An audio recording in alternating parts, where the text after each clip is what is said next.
آخری سوال ہے، زکوٰۃ کے مصارف کون کون سے ہیں جن کا ذکر قرآن میں آیا ہے؟ زکوٰۃ کے مصارف قرآن کے مطابق 7 ہیں: فقیر، مسکین، عامل، رقاب، غارم، فی سبیل اللہ اور ابن السبیل۔ نمبر 1، فقیر وہ شخص ہے جس کے پاس کچھ مال ہے مگر اتنا نہیں کہ نصاب کو پہنچ جائے۔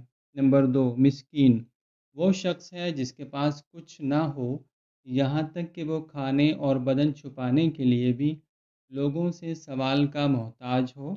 نمبر 3، عامل وہ ہے جسے بادشاہ اسلام نے زکوٰۃ اور عشر وصول کرنے کے لیے مقرر کیا ہو، اس کو بھی زکوٰۃ دی جا سکتی ہے۔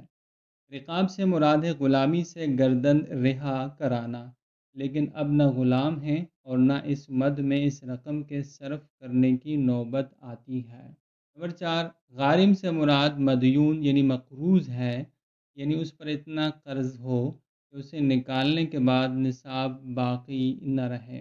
نمبر 6، فی سبیل اللہ کے معنی ہے راہ خدا میں خرچ کرنا۔ اس کی چند صورتیں ہیں، مثلاً کوئی شخص محتاج ہے کہ جہاد میں جانا چاہتا ہے اور اس کے پاس رقم نہیں تو اس کو زکوٰۃ دے سکتے ہیں۔ نمبر 7، ابن سبیل سے مراد مسافر ہے۔